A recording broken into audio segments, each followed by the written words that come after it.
Hello and welcome to Wolfman Gaming. This is my Little Nightmares 100% walkthrough. And this is level 2 called the Lair. And in this level we are gonna do quite a few things. We're gonna hug a bunch of gnomes, we're gonna light some light sources and break a few dolls and actually fight a boss even. And in this room, first we're gonna try to light this little lamp, and I was struggling a lot with this. I accidentally bumped it off the table, or off the disc. But as you can see, that is not a problem. You just go down and light it when it's lying on the floor. And before we leave this room, we're gonna pull this chair over to that special tile on the floor, the one with the big stain, because you saw a secret door opens. And in here you want to run around this generator or whatever it is, because the gnome that was in the previous room, he ran in and hid behind that generator. So when you run around it, you chase him out. He will flee once again and he will be out on the stairs. And now 6 stamina is really giving out on me. You'll see her like hunched over when you get low on stamina. And Gnome was on the staircase and now he's hiding over here in the corner. You can see his little top hat. So we go over and we hug him. And once again we'll get a little bell chime so we know that it's counting towards the little lost things trophy. And then we can move on up the final staircase and we're gonna jump in through this window like so. And now we're in the janitor's bedroom. And to be able to get up on the table, since 6 is very small and everything here is very high up, probably because of his orangutan arms, we're gonna have to pull this suitcase over here and jump over to this little switch so we get the bed down like so. And then we can jump up on the bed and start climbing up on this, whatever it's called. But when you're gonna jump down on a table, before we jump down on it, we're gonna jump over to the other side and up on the shelf, because there is one of those geisha dolls. So make sure to pick that up and throw it down. And then fall carefully down there and pick up this key, and then we can jump off the table with it. And the landing looks quite brutal, but don't fear. 6 can take fall damage if she falls from a too great of a height. It will kill her, but that just looks brutal. But she is a tough little kid, so she prevails. Actually, when I did my hard to the core run, I moved up on that big cupboard on the right and walked very carefully.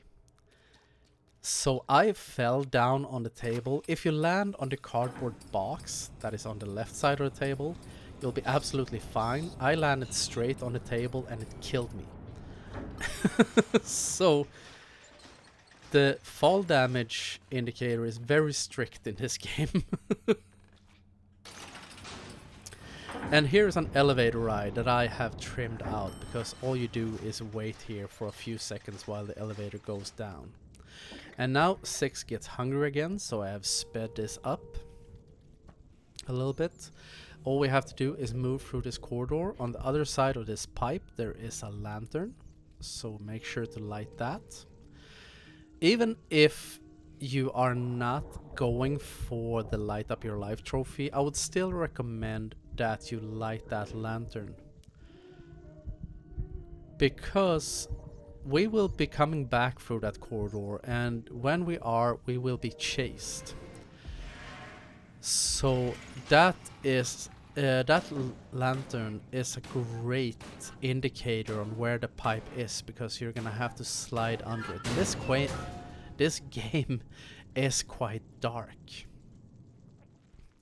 I have actually cranked up the light to max, and this was as light as I could get it.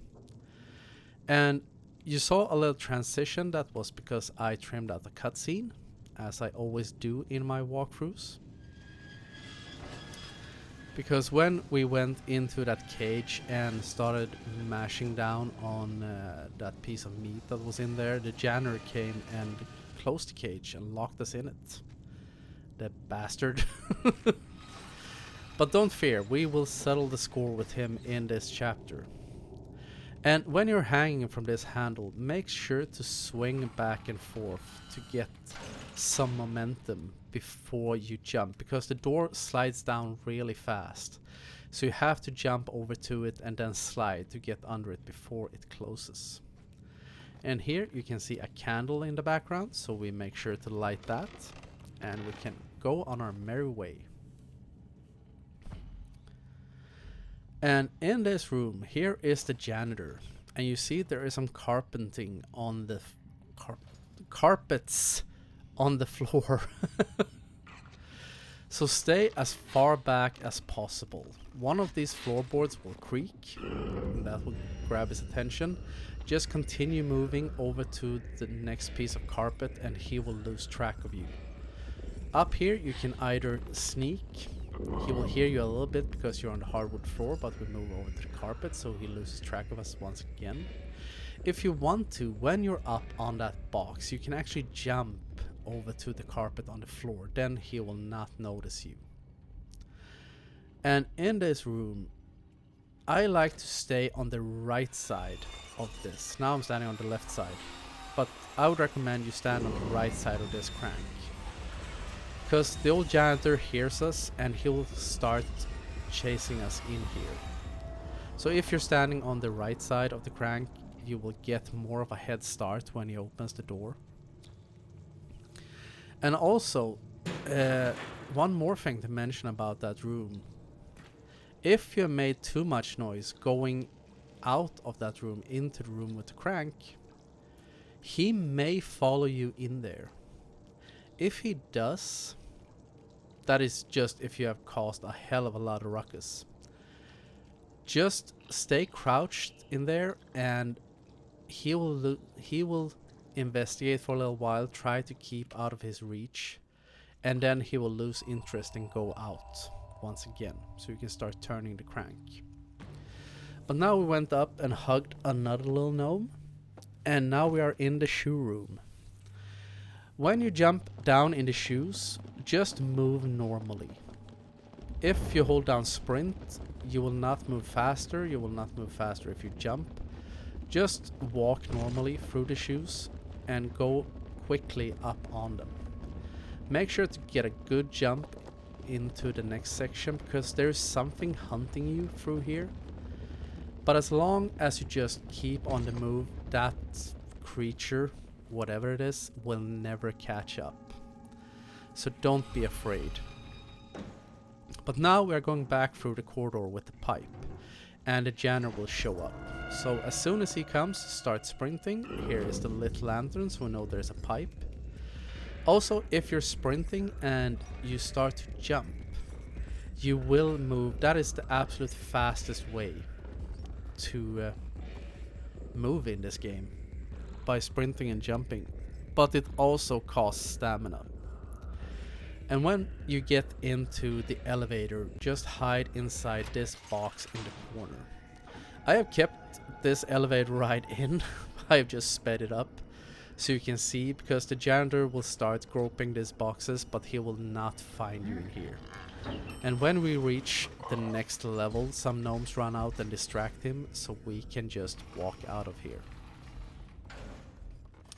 I didn't want to trim that out since there is a hostile inside the elevator, so I wanted to show you.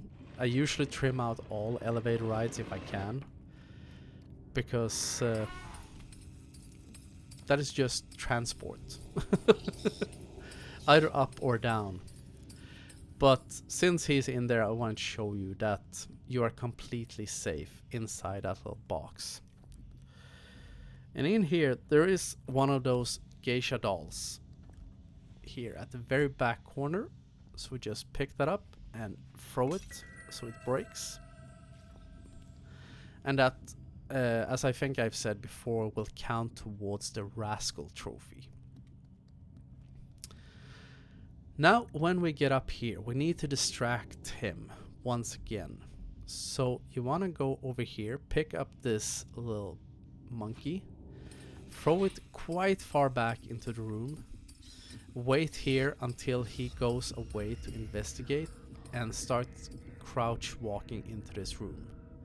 There are some more of those monkeys here on the floor. Make sure you don't bump into them because they will start banging their cymbals and they will give you away. And then we can start climbing this cupboard.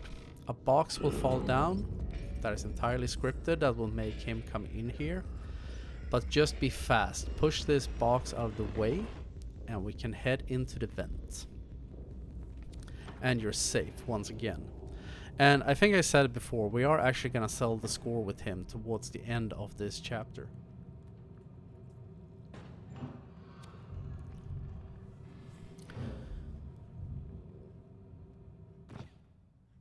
And in here he goes away just as we come in. I like to stay on the carpets. I don't think he can come back, but just to be safe. And in here, since that clock falls over, he comes in. So I like to slide over here, stay on the carpet. He will go over to the left to investigate. We crouch walk, grab one of these shoes, go over to this light switch. You will see 6 turn her head up. And when all the bells start ringing, that is your cue that you can throw the shoe, because then he won't hear you throwing it. Then we just haul ass. He will be on your tail, but not for very long. He just chases you over there, and when you get into this room, you're safe once again. And in here, we are gonna find another gnome. Crawl in here, that scares him out, and we're gonna follow him in behind this stack of books. You can see him just in between the 2 little stacks. So we give him a little hug. Show him that we are friendly. We are not the terrible, horrible janitor coming here to eat him or something. And as soon as we have done that, we can continue upwards on this bookshelf. And it's time to unlock another trophy. First we light this candle. And then we jump over to the piano. Now we're going to unlock a trophy called Six's Song. So move carefully down on these keys and run back and forth until that trophy pops. You don't have to play any particular melody, you just have to run on the keys. There we go. And as soon as that pops, we can continue onwards. So just wait until the piano swings over there, or even a grand piano, I should say. And don't be too quick up here, because Janitor guy, I actually think his name is Harry or something. I think I read that somewhere. And that is what happens if you accidentally let go of the R2 button while climbing. But he comes down, he moves over to the left. We are gonna go in behind him, staying on the carpet so he doesn't hear us. Climb up this stack of books so we get up into the bookshelves. And on the shelf above me, you see there is a candle, so we're gonna move slowly towards that. So we jump up here and light the candle like so. And he moves over to the left side. If you want to, one of these building blocks will probably fall down as you traverse here. That will get the attention of him, which is great because it gives us a free path. You can also pick up the monkey and like throw it away if you want to distract him even further. And then we can move into the next room, where we'll find a crank to raise the grand piano. So going here, the crank is over here to the left. I like to pick it up and place it just inside the door, so I don't have to grab it later on. And then we're gonna turn on the TV. And this is something I struggled with for some reason. You just have to press the button properly. And then we wait. Make sure to stay crouched, because he will come a-running.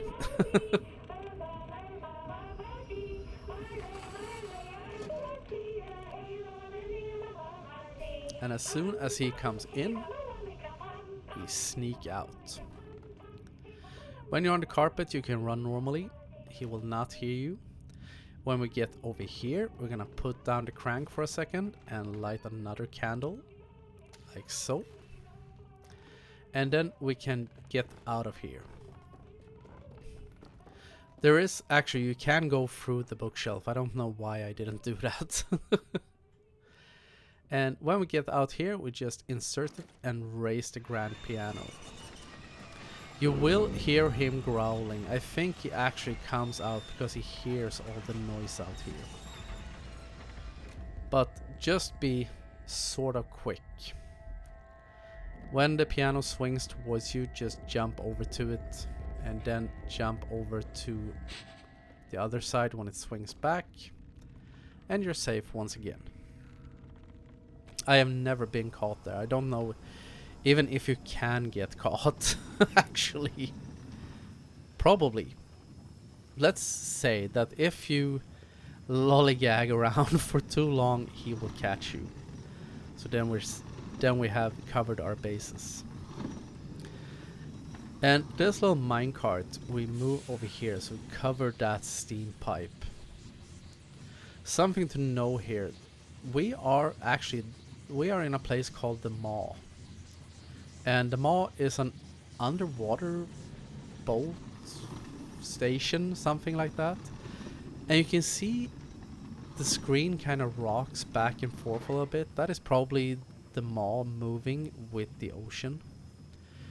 So be careful when you place that minecart over there. By the way, when you hold on to that door handle, don't let go too quick when the door opens. Make sure, keep holding on until the door stops.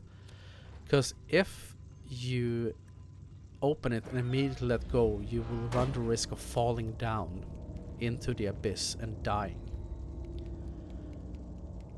And when you get in here, we'll light this lantern and move over to these pipes and wait by this right pipe. Because he puts in his hand, as soon as he starts moving his hand up the pipe, that is your cue that you can sneak past. So just do that and we run. Make sure to save some stamina until you get over here, because he comes chasing you and we run. If you want to improve the gap in between you can jump a bit and slide into this room and immediately climb up the boxes in the background. Because we're gonna break that box and chop off his arms. So when you see him starting to open his arms up, go down and pull. That will make him retract his arms, and we jump up once again. And we're gonna pull the other side. This does take a little bit longer, and sometimes the grip detection in this game can mess with you. So I came really close to getting grabbed. That is something you're gonna have to like either commit or try to get out of the way and jump up on the crate once again, so until he opens up his arms again. But that is the end of the lair. So I want to thank you very much for watching, and I will see you again in my next video. Also, fun fact, this was video number 8, or this is video number 800 that I upload to my channel. So it's Jubilee once again. But either way, I want to thank you very much for watching, as I said, and I will see you again in my next video where we will take on the kitchen. So until next time, this is the Wolfman signing off.